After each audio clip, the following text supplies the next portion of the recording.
Let's bring back Halima Croft because we want to be able to get her insights into that fantastic panel. It's all about the money, money, money. And I took some notes here myself to kind of say, okay, what is on the table?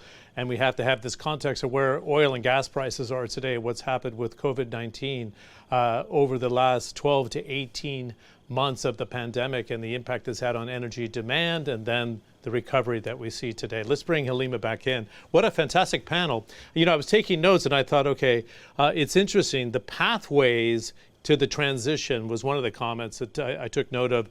A to Z, like what do you do? But if you're a country right now and you're heavy into hydrocarbons, get on the pathway. What did you glean from the conversations there, Halima? Well, I thought it was so interesting was, it's money, money, money. But then I loved when, I think it was Paul that said it's metrics, metrics, metrics. And, we don't have a single taxonomy. And so the question is that an impediment to action?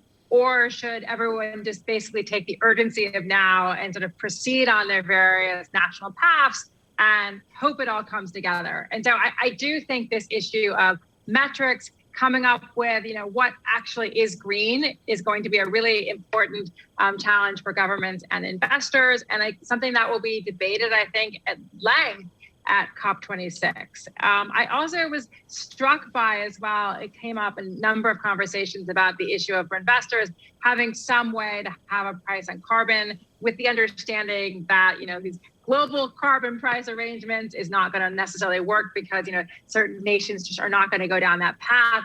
And so you're going to have sort of patchwork arrangements around, carbon pricing, but that will be essential. And, the other thing I think that I was really struck by, and I could have spent all day on this topic, is how important it's going to be for the US and China to sort of work together on this. And, as Jim alluded to, there are, serious issues in the US-China relationship on issues like, freedom of navigation in South China Sea, Taiwan, intellectual property, treatment of the Uyghurs.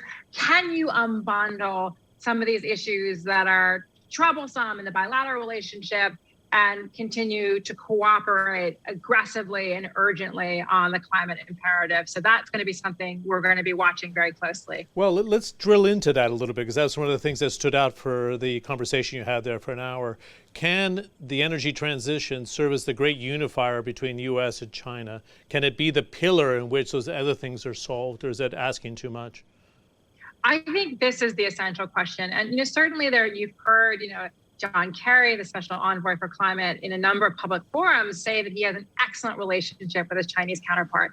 And he is optimistic that this partnership on climate can proceed and proceed well, even though there are other challenges in the relationship. I've actually heard John Kerry say at one point that he actually thinks that cooperation on climate could actually lead to more dialogue on these issues as well. But there are certain people in the U.S. government and, observers of the U.S.-China relationship that would say that's going to be a really tall order. And we've certainly had Chinese officials come out and say, we will cooperate better on climate if we have progress on these other issues as well. And so they are seeking to bundle this all together, whereas you have U.S. officials trying to unbundle climate from these other challenges. Yeah, the other thing I wanted to ask you about is this idea, and there's a question you posed to your panel. How do you value natural gas and nuclear in this debate about the energy transition? Nuclear's cleaner burning, but it's got a long shelf life, as you know. Natural gas is a fuel for blue hydrogen. What did you think of the responses there? Well, I think this is going to be just a real challenge. And, Fatih Birol, has come out really saying, we need nuclear. But again, you have the German government not supportive of that. You have, I do think there's certain questions for nations that are going to need subsidies. Like if you're Poland and you want to go down the path for nuclear, are you going to require some type of subsidy to build those reactors? And so how it is classified, I think really does actually matter. And I certainly think on the issue of natural gas, if we believe it's an important transition fuel, there are all sorts of questions then about what type of investment environment is needed to ensure that it will be there as the essential backup as we try to transition to a system built around renewables. Okay, good. My final topic for you, what did you glean in terms of the power of money from Wall Street, City of London, Frankfurt, Tokyo, Shanghai, that weight of ESG money, setting criteria to where major pension funds of the world allocate their resources. What did you glean out of your conversation that way? What I thought was so interesting was, on the one hand, you have that, business is really going to drive this and private capital is going to drive this, but you still need a critical enabling environment from policymakers. So again, that's where issues around, price for carbon comes up. And so they still have to work hand in hand with the policymakers. It's not simply going to be private capital alone that's going to drive this transition. Okay, good. It's amazing. When we had this conversation 4 or 5 years ago, and everybody said ESG is going to be such a factor, everybody really thought it was an acronym that was going to lead to nowhere. That's changed, though, radically in the last 24 months, wouldn't you say?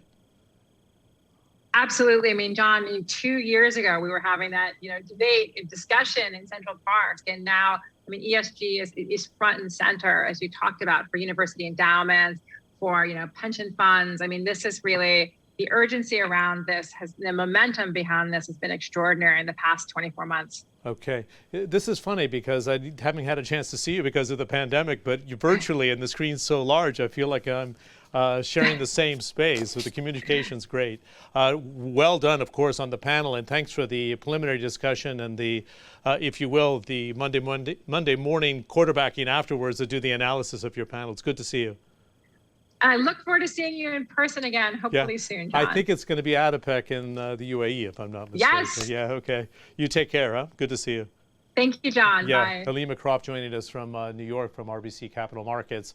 And her session, it's all about the money, money, money. And speaking of which, let's bring up the graphic visualization to see what stood out from Halima's discussion there as we summarize about this. Net zero at the heart of the graphic visualization as well. What is the catalyst for action right now? Obviously, it's COP26 and climate change. But as the panelists were suggesting, we just need to take action here. What is the model that we're planning to use going forward? Is it a multi-speed transition from A to Z? You have the developing world kind of running behind because of the lack of capital to make the transition. But the message from the group when it comes to money is get on the pathway, lay out a very clear roadmap, and the money will come in to help you make the transition. Today we had a chance to delve into decarbonization in Latin America. The first session that's going to take place on day 3 of World Energy Week is all about Africa, the capacity building for African net zero in the energy sector. So vital that we get the Latin Americans and the Africans on board as fast as possible, and to open up investment opportunities outside of oil and gas and very much into the renewable sector. We wanted to give you some highlights, of course, for the sessions that are taking place on Thursday. The major special addresses are going to happen in the morning UK time. The President of the Republic of Kazakhstan, which is the host nation, His Excellency Kazım-Jomart Tokayev, he'll lead off. His Royal Highness Prince Abdulaziz bin Salman, of course, the Minister of Energy for the Kingdom of Saudi Arabia. We're going to be very interested to see what he has to say in this climate of $80 oil that we're seeing for North Sea Brent and this diversification of investment in the kingdom. Dr. Angela Wilkinson, of course, the Secretary General and CEO of the World Energy Council here, and she's the one that's put energy and humanity right at the center of the discussion today, and then leading into 2022 to St. Petersburg. And rounding out our host minister for this World Energy Week, the Minister of Energy of the Republic of Kazakhstan, His Excellency Magzum Mirzagaliev. That'll be interesting to see what he thinks about Kazakhstan sitting at the heart of Central Asia.